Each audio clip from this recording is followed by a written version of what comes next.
শীতের সন্ধ্যা, কুয়াশায় ঢাকা চারদিক। সন্ধ্যা বললে খানিকটা ভুল হবে। গ্রামের দিকে শীতের দিনের সন্ধ্যা 7টা মানে বেশ রাত। এমন অন্ধকারের মাঝে রঘু ফেরিওয়ালা সারাদিন ফেরি করে বাড়ি ফিরছে।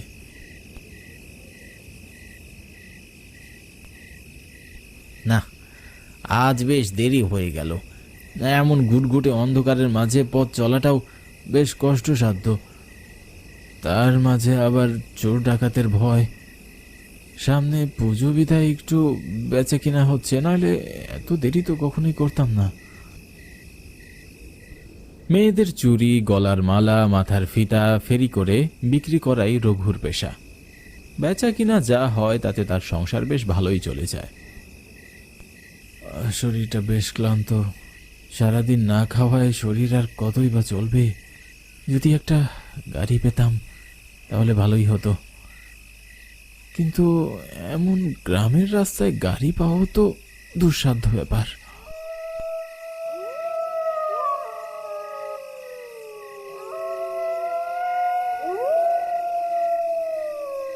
সামনে রাস্তার পাশে আবার কবরস্থান। ভেতরে বেশ ভয় করছে। কতই না মৃত শরীর নিয়ে গিয়েছে এই রাস্তায়। ভাবতেও যেন গায়ের মধ্যে কাটা দিয়ে উঠছে। না, যাই হোক, আর অপেক্ষা করা যাবে না। বাড়িতে আবার সবাই চিন্তা করবে। কথাগুলো ভাবতে ভাবতে রঘু উঠে তার কাঁধের ভারটি নিয়ে আবার হাঁটা শুরু করলো। রঘু হাঁটতে হাঁটতে শ্মশান ঘাটটি পার করে ফেলল। শ্মশান পার করে কিছুটা পথ হেঁটে যেতেই সে সামনে দেখতে পেল কয়েকজন লোক সাদা কাপড় পরে একটি লাশ কাঁধে নিয়ে শ্মশানের দিকে হেঁটে আসছে। লোকগুলো বিড়বিড় করে কি যেন বলছে। লোকগুলোকে আসতে দেখে রঘু তাদের উদ্দেশ্যে লক্ষ্য করে বলল, এই দাদা, শুনছেন কে মারা গিয়েছে? লোকগুলো রঘুর কথার কোনো উত্তর না দিয়ে এক তালে সামনের দিকে তাকিয়ে হাঁটতে লাগলো। লোকগুলোর মধ্যে একজন বলে উঠল, আমাদের সাথে অংশগ্রহণ করুন। আমাকে ক্ষমা করবেন, আমি বাড়ি ফিরছি। এমনিতে অনেক দেরি করে ফেলেছি। লোকটি রঘুর কথা শুনে মুচকি একটা হাসি দিয়ে আবারও সামনের দিকে হাঁটতে লাগলো।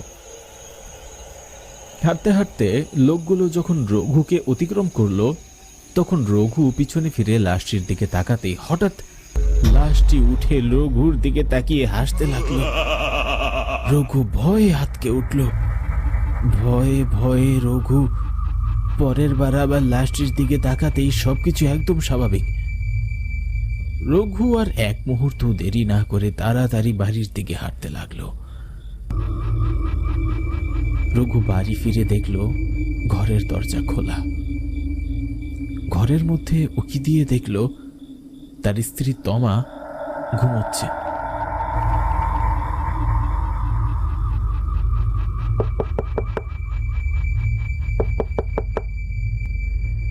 এই সময় আবার কে এলো?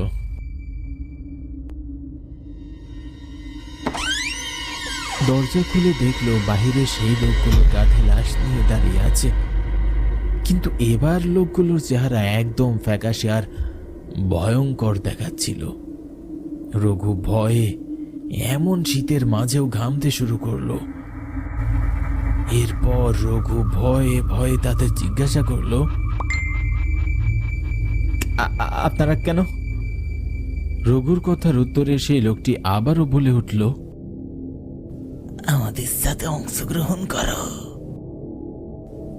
আমি তো বললাম আমার সময় নেই।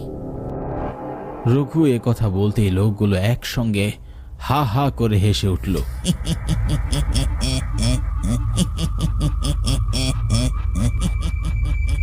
রঘু এবার ভয়ে দরজা বন্ধ করে ঘরের ভিতরে ঢুকতেই পিছন থেকে তার কাঁধে কেউ একজন হাত রাখল। রঘু পিছনে ফিরে যা দেখল তাতে ভয়ে তার প্রাণ বেরিয়ে যাওয়ার উপক্রম।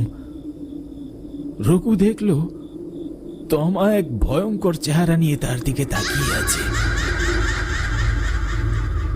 তমা, তুমি না ঘরে ঘুমাচ্ছিলে? তুমি আমার দিকে এভাবে দেখছো কেন? রঘুর প্রশ্নের জবাবে তমা তখন সেই লোকটির কণ্ঠে বলে উঠল, আমাদের সাথে অংশগ্রহণ করো। রঘু এবার ভয়ে পিছনে সরতে লাগে, মাটিতে পড়ে যায়। আর তখন তার কানে বারবার একটি কথাই বাজতে লাগে, আমাদের সাথে অংশগ্রহণ করো, আমাদের সাথে অংশগ্রহণ করো। রঘু এবার ভয়ে চিৎকার করে বলে উঠে, আমি তোমাদের সাথে অংশগ্রহণ করব, আমাকে ক্ষমা করে দাও, আমি তোমাদের সাথে অংশগ্রহণ করব। রঘু এ কথা বলতে এক মুহূর্তে সে আবার আগের সেই জায়গায় ফিরে যায়। রঘু কোনো কিছু বুঝে ওঠার আগে লোকগুলো তাকে আবারও জিজ্ঞাসা করে, আমাদের সাথে অংশগ্রহণ করো।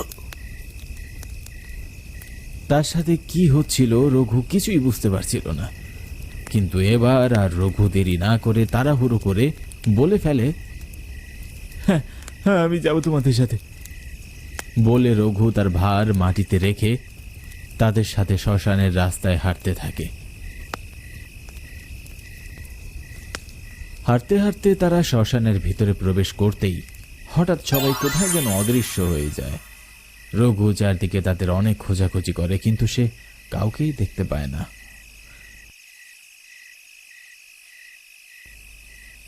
এতগুলো মানুষ একসঙ্গে কিভাবে গায়েব হতে পারে? এরা কি আদৌ মানুষ ছিল নাকি অন্য কিছু? এসব কি হচ্ছে আমার সাথে?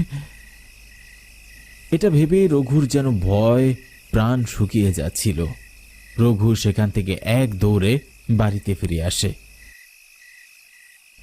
বাড়ি ফিরে দেখে তমা ভাত ছেড়ে তার জন্য অপেক্ষা করছে।